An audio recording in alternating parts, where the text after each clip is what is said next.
All right. Autofocus. Hello, autofocus. We are focus AF right now. Autofocus. Okay, so So we're gonna talk about gatekeeping. The definition of gatekeeping is trying to control access to a community or an identity, and it's bad kids. And I'm sure if you think about it, like you've also been gatekeeped. I felt like I'm sure I've gatekeeped somebody, right? Yeah. But I felt gatekeeping in so many parts of my life. I remember when I was a freshman in college, coming to the US for the first time, I was really excited to join the ballroom team. I'm having no experience. I never took like dance or gymnastics when I was like a kid. And I remember like walking back to class one day and there was this gaggle of girls in front of me loudly talking about, can't believe people are trying to rank and they don't even have a Pilates routine. I was like, making fun of people's shoes. like, why are you being like this? Why? I was having asthma, and I was at a spiritual retreat in the mountains in a cabin back with a bunch of people back when I used to. Anyway, and I didn't have my inhaler, and I was having like a bad time, and people kept coming up to me and being like, "Yeah, I'm sensing a lot of frustration from you. You just breathe through it. I think you just need to be more in tune with you." I'm like, "Oh, you think I don't know that? Oh, do I look frustrated to you?" Oh, so the problem is I'm not breathing. Oh, got it. Yeah. Got it. It's not like it's an involuntary reflex necessary to life. So what we wanted to do to frustrate you all further is to, put on a few different hats or shades, if you will, to be shady. To pull off our rose-colored glasses, as Bono once said. Yeah. Everybody, let's all be frustrated together. Yeah. If you want to know you're being gatekeeped, just listen out for these key phrases. Yeah. Trust me, if you're still on phase 1 of not knowing about gatekeeping, any sentence that starts with, "Oh, you're still," yeah. Let me tell you. Let's back up here. Don't ever tell me to back up. So, here. if I can try to put into words what you're saying, when I started out, I thought in much the same way you did. if I may white explain what you're saying. What you're saying is, or I just want you to keep this one thing in mind. Oh, okay, hang on. Sorry, I don't think I can afford these lessons anymore.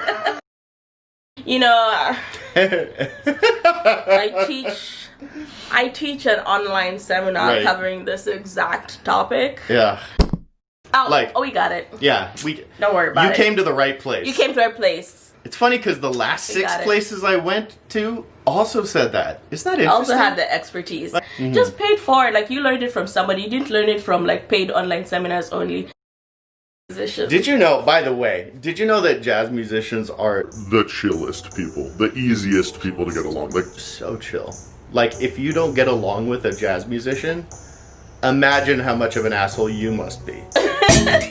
I cannot tell you how many times I've gotten that talk, or like, "Oh yeah, I did this too. This is my bad." I was like, I think metalheads are usually pretty chill. Or you said metalheads, they are the bullet kids or the alternative kids, so they feel welcome to this community. The problem is a lot of these small communities see themselves as inclusive, but it quickly turns. So if like a person of color comes into this metalhead community, or like let's say board gaming or the gaming community. I remember with atheism, all these atheism forums, we used to have these discussions about how do we make these spaces welcoming for people of color and women, because surprise, surprise, they're 97% white men. It's like when you have to have a fair and balanced campaign, you know there's something up. But the thing is, people even were against trying to make it welcoming. They're like, this is, the topic is not like race, like the topic is this, so why can't we make it about the topic? It's like inherently the people who have the privilege to think about this, who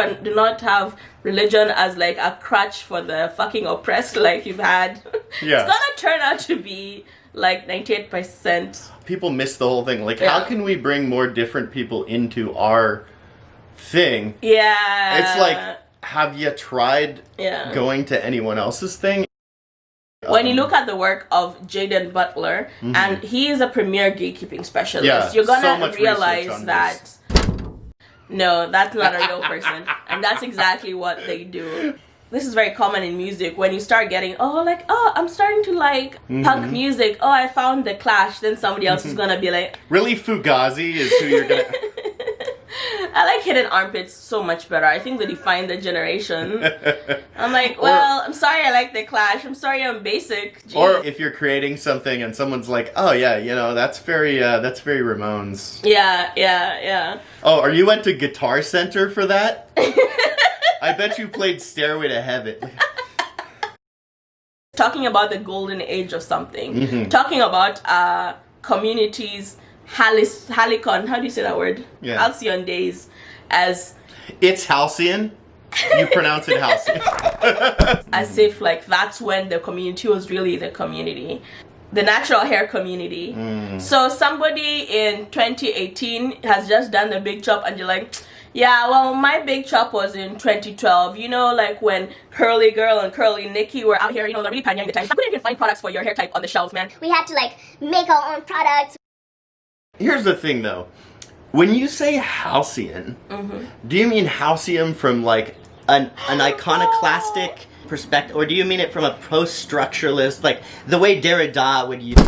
No. So redefining terms. This is also one. If you ever look up anything about cults, the top 3 names in cult research all say this. Redefining terms. Yes. Anytime I would be in a meditation instruction, and I would be like, yeah, I'm just trying to figure out XYZ. Okay, that's your don't try to figure it out. Feel it. Experience it in your body. When you say figure it out, you're too much in your frontal brain. You need to be back in your central channel. Yeah, when they just kind of want to play like a mental game of like just changing the terms on you. So you've learned something, you feel like you're progressing in this hobby, passion, craft, identity. They just kind of set you back 1,000 years. When I was, chilling with like the Panchen Lama in the highest Himalayan mountain. That's fine. So, but whatever, like, it doesn't matter. Like, minimizing your super privileged experience. Super privileged experience. Okay, so what you're saying is that, like, sharing a privileged experience and then minimizing that can often be a way of, like, putting other people down? Well, that's one way to think about it. It's not what I'd say. Yeah, well, what do I know? I'm just Jim Bob. I just had 30 years of experience in this. Like, what do I know?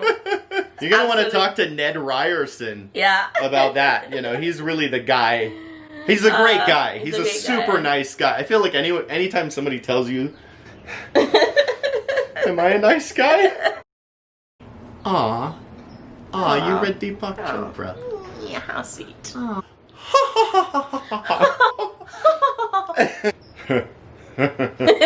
Yeah. Man, I just wrote my first guitar solo. Okay, sure. You don't write guitar solos, you know that, right? Props on Gatekeeping. It's amazing. I'm sorry. You know that, right? I'm sorry. So, here's the sad truth of the situation. They've probably already made up their mind about you. Yeah, and There's not much. And if you've gotten this far in the video, you probably don't know enough about gatekeeping for this to even apply. I'm sorry. Exorcism. Oh. Every community, every hobby can be for it. Like, follow your passions. It doesn't matter. Like, don't feel ostracized. That blocker that you meet, there's probably only 3 ways to overcome the fact that they've already made up their mind about you. Some of them more effective. Some of them more effective. Okay, so probably like, I don't know, maybe on this side is like trying to just impress more, like trying to keep trying. And sometimes that's all you can do, That's the like, aim. That's the sadness. And that's like, they make you feel like insecure, that's what so you they go want, back right, and you try to listen to some obscure pop punk, then you come back and say, oh man, I really enjoy so-and-so, and they're like, oh okay, I remember my so-and-so phase. Or they're like, oh, you finally found, you're like, so I don't think you can really win with that one. Or the second way is to go over their head, like either to go around them or to out name drop them, know that person is not the arbiter of everything, that culture, that identity. So seek other people. Other people are nicer. Other people are willing to mentor you. Anybody who wants you to believe that this is the thing, like, it's usually because they themselves feel insecure about their position. They're like trying to basically minimize you to promote themselves. And it doesn't work.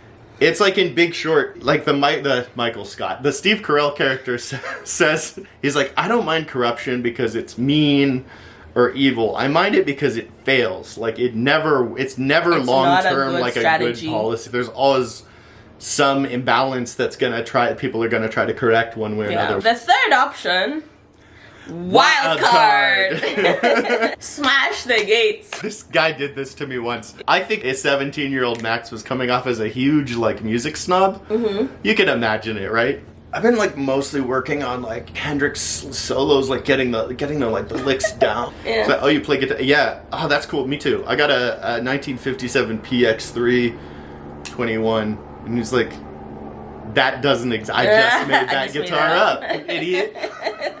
Just play them at their own game. If they name drop a crazy amount fake. Me and this other kid in one of my classes, we were trying to compete like little patterns, like number patterns, like, oh, can you recognize what's happening? And so I made a fake one, and they were like, they flipped it over and they're like, okay, write it again. And I was like, damn it. You got me. The best laid plans of wild cards. Of mice and Max. Yeah.